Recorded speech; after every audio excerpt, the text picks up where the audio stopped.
fond of chocolate, but one powerful woman in Cebu takes her passion for sweet food to the next level. Arceline Chilio recently sat down with the chocolate queen of Cebu. Watch this. I understand that you are the first Philippine chocolate sommelier, and that's a great big thing. How did you get into your love for chocolate?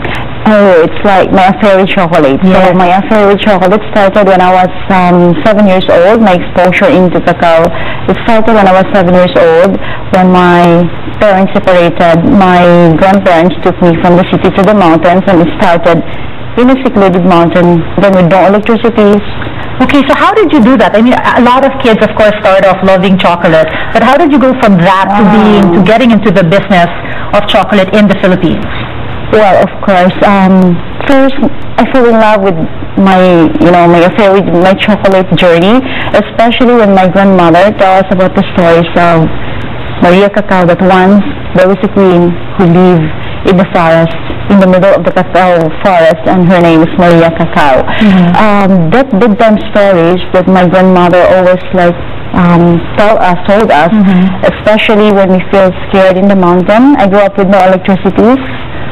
Wow. It's scary, and life is in the mountains is difficult. It's different from the city.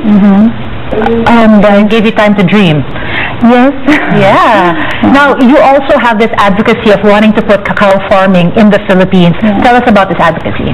When I discovered that cacao is the main ingredient of chocolate, so since when I was 7 years old, never in my mind, in my imagination, that cacao can turn into chocolate. So when I discovered it, I want to tell the whole world, I want to spread that we Filipinos know how to make chocolate. Right. And Raquel, correct me if I'm wrong, but from what I've heard before, there's actually a shortage of cacao all around the world, and only a couple of countries can grow cacao, and we are one of them. Yes. And we still, not a lot of people actually grow it in the Philippines. Tell us how nice our cacao is. I love that. I love that angle, because I don't believe that there's a shortage. Yes, right. Based on the newspaper, based on the news, that there's a shortage of cacao. But for me, I don't believe that Philippines makaranas, or we can encounter shortage of cacao. Why? Because our land is capable to plant cacao. And in my own experience, cacao grows in the forest. Just go there. So it's like really, of course, along the way I just do research. So in fact, that we are the first one in Asia who have received cacao. So okay, we understand you also have talks abroad now about this. How are people taking this whole notion of having cacao come from the Philippines and it being really good?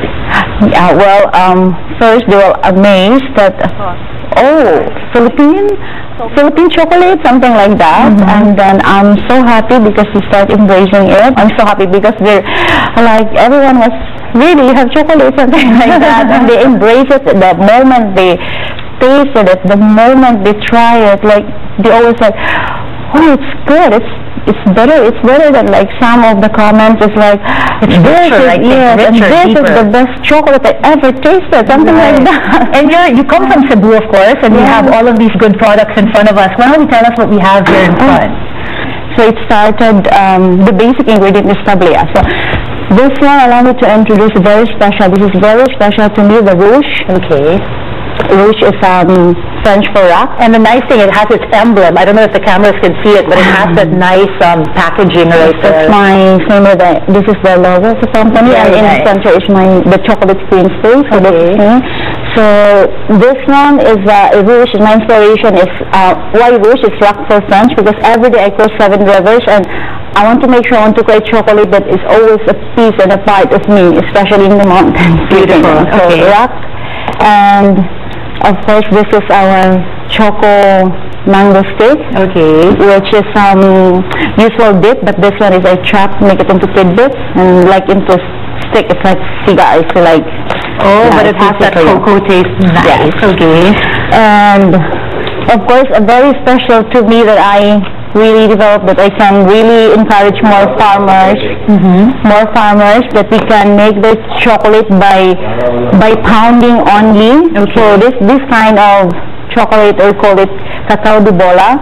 this is past no machine, but only by pounding. This is how I did. So, pang chocolate Di ba? That's what they call it? Yeah. This is how it looks like inside. You can grate, I do market this to the hotels, like just grate it on top of pasta, pizza, cappuccino, so. I can smell it from here. Okay, so they can go and grab it. Thank you so much for actually talking about chocolate, because I do think we have, one of the best chocolates in the world right here. Thank you so much for this opportunity. My dream is, I have this feeling of nervous feeling because my dream will come true, that I want to tell the whole world that we Filipinos know how to make chocolate. Right. So, thank you so much. Thank you so much. Thank you. That was Raquel Choa, the woman considered as the chocolate queen of Cebu.